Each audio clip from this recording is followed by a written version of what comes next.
This guy, his name was Carlos Kaiser. He was a professional soccer player, sort of. I'll explain what I mean by the sort of. He was born in Brazil, but I think he signed when he was 16 or 17 years old with a professional team in Mexico, and this was back in the 80s. But he didn't last long. I think it was a couple of months, and he was released by the team. I mean, he was good, but he wasn't that good, I guess. So he goes back to Brazil, and he proceeds to con his way back into the pros in Mexico. And this was his strategy. What he would do is, he was very well-versed in the professional league or the leagues in Mexico, really watching the teams. And he would notice when a particular team was looking to expand their roster for whatever the reason, but he'd be on the lookout for it. And when that was the case, he'd pounce. He'd be right there, and he'd try out. And they'd give him a contract, like a short-term contract. They probably needed him for the remainder of that season, so, nothing long-term. But he'd sign. And then what he would do right away upon signing of the contract is he'd say to them that he needed about a month or so to get in shape. So give him a month or maybe 5 or 6 weeks and he'll be good to go. Collecting a paycheck during that time because he had signed the contract. When he was finally now in shape, his first game, he would immediately fake an injury. And he'd then need like another 4 or 5 weeks to heal this completely fake injury. Still getting paid. What he'd do then is he would get close to the local reporters, and ultimately he'd kind of like build a relationship with them, and then he'd bribe them. And he bribed them to write positive stories about him. Start talking about this prospect, this mystery guy who's come on the scene, and his ability. So what happened then was other teams were reading about this guy, and they would start to bid on this contract. The contract that he'd already signed, he would try to renegotiate it. And he would. And he'd end up getting a better deal and more money. And he had never even played in a game yet at this point. Like literally hadn't even been on the field. Well, he did this for 9 years. 10 different teams he signed these kind of short-term contracts with. And he kind of dodged the authorities for 10 years. He never played a full game in 10 years. Never completed a full game. One season, he was coming off of one of these fake injuries, and the owner of the team he was playing on was kind of watching him and was becoming a little skeptical. He was beginning to think there was maybe something up with this guy. So the owner says to the coach, as soon as he's off the disabled list, I want him on the field. I want him playing day one, game one, as soon as he's able. So the coach tells him that, and this guy's now got to figure out what am I going to do? So the day he's back, the start of the game, he goes over before the game begins. He goes over to the opposing stands where the fans from the other team are, and he starts a fight with one of these fans, and he gets tossed out of the game. The game hasn't even begun, but he's been told now he can't even play in the game about to be. He claimed that the guy that he got in the fight with was cursing out the owner. And the owner was kind of flattered by the fact that he went to his defense. So the owner gave him a 6-month extension on his contract. None of this ever happened. The guy never cursed anybody out. This guy started the fight. And he pulled this stuff for 10 years. Kind of an amusing story, kind of a cute story. But this guy, Carlos, was a fraud, like a total fraud. He said one thing, and he'd do another. Remember the movie with Leonardo DiCaprio and Tom Hanks, Catch Me If You Can? Spielberg directed it. It's almost like the same story. This guy, true story, this guy, DiCaprio plays this guy, his first name is Frank. I forget his last name, but he was kind of, what was it? Abagnale, that's right. He was a kind of this master of deception. He was a kid. He was just an unbelievable sneak, very clever sneak. By the time, before he was 21, he had convinced this local hospital that he was a doctor. And then he convinced people in this small town in the South that he was a lawyer. And then later on, he convinced this hospital, no, I already told you that, he convinced this airline that he was a pilot. So he spent time in a cockpit as a co-pilot. He spent time in an ER pretending he was a doctor, and he argued a case, and he wasn't even a lawyer. Like, that's how clever this guy was.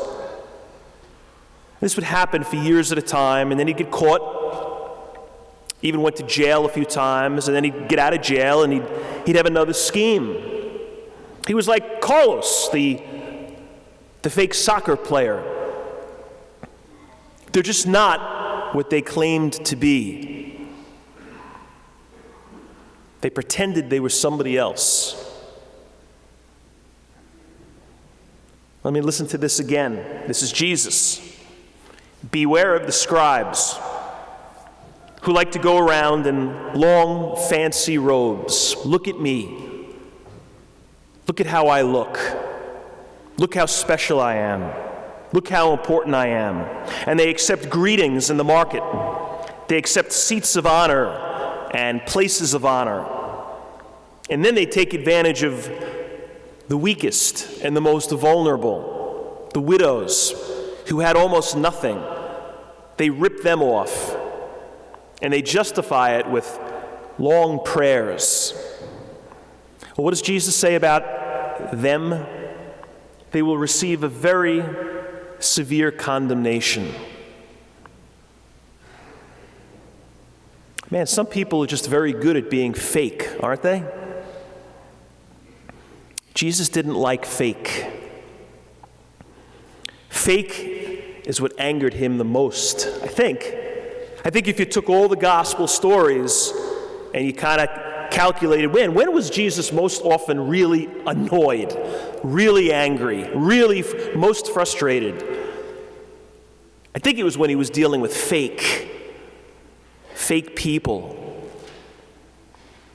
You know, that Spielberg movie, it was based on a book written by that guy, Frank, the soccer player. Some journalist wrote a book on his story, and they made a movie about it. Like, what's this attraction? Why the books and why the movies about these kinds of people? I mean, maybe on one level you say, well, it's because they were interesting, kind of entertaining stories. Like, how could these people have done these things for a decent amount of time and gotten away with it? That is kind of just objectively interesting, right? But I also wonder if there's another reason. Could it be that we're sort of drawn to these people because on some level we might see some aspect of ourselves in those people? Because we can be fake too.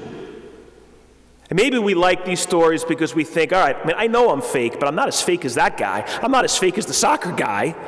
I'm not as fake as the guy who pretended he was an airline pilot. Jesus liked transparency. Man, is there an absence of transparency in your life, which would really kind of annoy Jesus? I mean, I think there is in all of us, right? We are all, to some degree, fake. Some of us are very good at it, very fake. But I think even the best of us, we're never completely authentic, we're never completely transparent, and maybe we never really can be. But there's the goal. It is to not be like the scribes, not be like the people that Jesus calls out in this gospel. People who just try to project this image of themselves that's just not accurate. Man, you ever get, I'm sure you do, you ever at Christmas when you get Christmas cards, you open up the Christmas card and there's a folded piece of paper, it's like a front and back paragraphs, a photocopy from whoever sent you the card. They're kind of giving you like what happened in their life in the last year, how the last year went. Isn't it always so great? Johnny's been offered so many scholarships, we just can't believe it. He's made every reach college that he had. Sally's living in the suburbs and just with the perfect family. Timmy made the honor roll again. Jenny just got another promotion. We're so proud of Jenny. We've taken up photography and tennis. It's like, look at us. We're awesome. No, you're not. You're annoying. You're really annoying. Nobody's that good. Nobody's that perfect. It's a fake picture. It's the picture of the life that we want people to think that we're living. And I'm not saying everybody who makes those letters does that. Of course not. Some people are very humble and real about it. But I don't know, there's just something about them that often is just like, get over yourself. Like that's just not real. I'm thinking about social media, like Facebook, when you get to put together your own profile. I mean, do you ever put a bad picture of yourself, like an unflattering picture of yourself? It's like, no, I'm only going to put the pictures where I kind of look good, and I'm doing these exciting things. It's only the good stuff. I mean, did you ever hear somebody post on Facebook about themselves, like, my son failed chemistry again. We're going for marriage counseling again. My daughter got arrested again. I mean, nobody's going to do that. We usually do the opposite to make everything look so good. You know, and then you meet people who really are the opposite.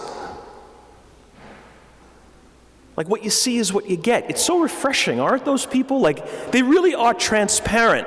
And again, not 100%, but way more than most. They don't wear masks and costumes. They don't feel this need to kind of like make them and themselves and their lives like better than they are. They're just honest. You ask them how work is going and you get like, well, okay. To be honest with you, not so great. I'm working for this boss who's a lunatic and I can't really get out from under him. And realistically right now, I don't really have the opportunity to, get a transfer or another job. So it's tough. Man, I thought you were going to tell me work was great. We'd be on to the next question. How's it going? How's the family? The kids are okay, but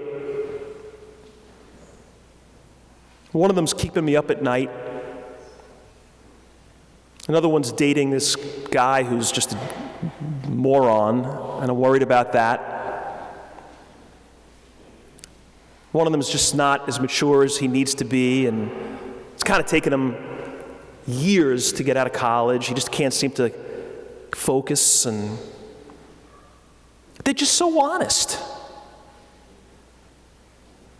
You know what I find is so often the effects of that honesty?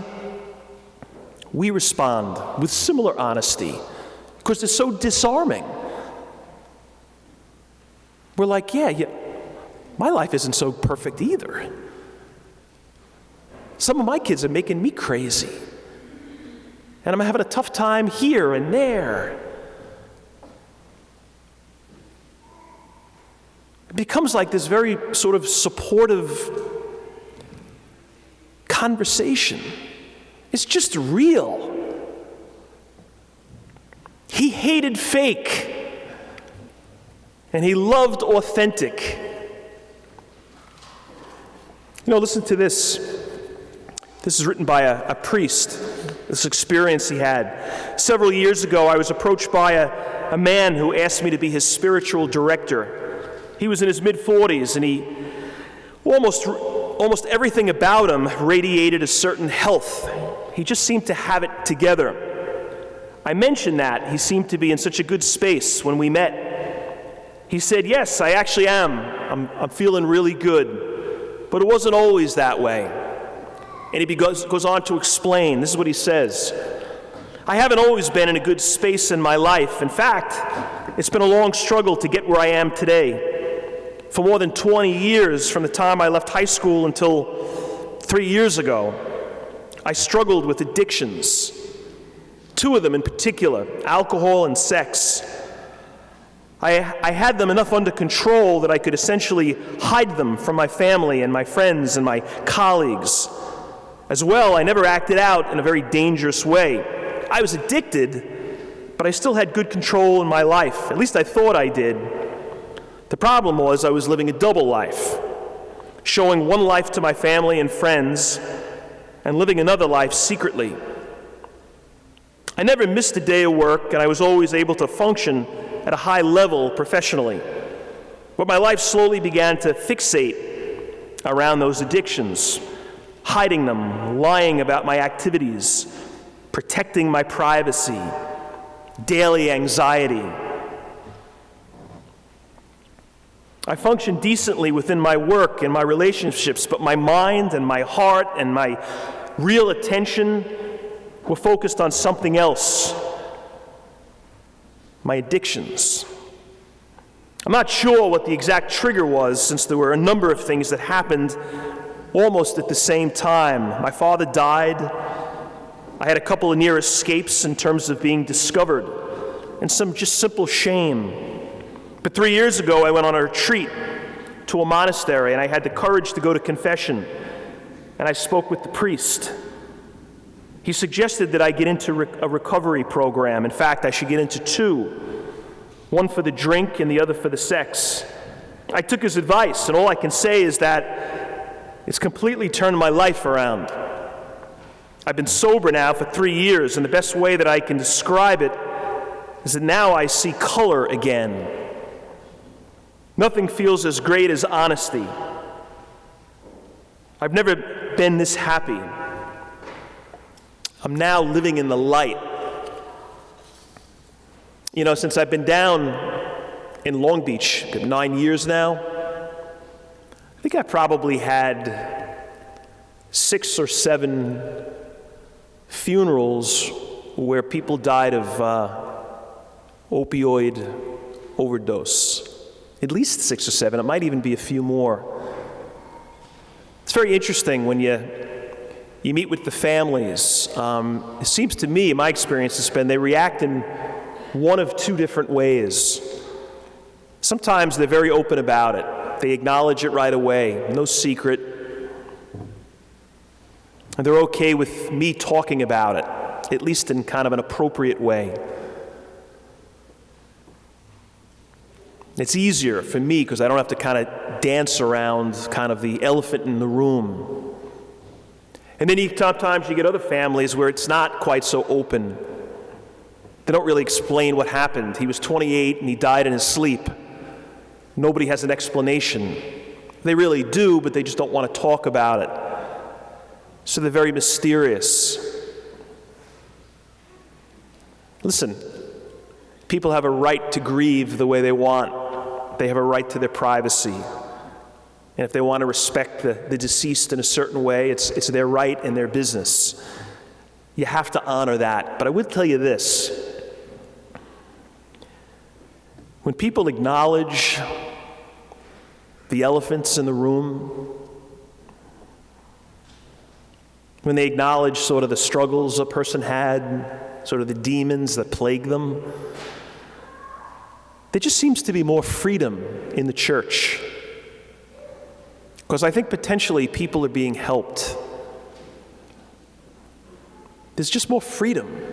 It's one less thing to kind of hide and make look better than it really is.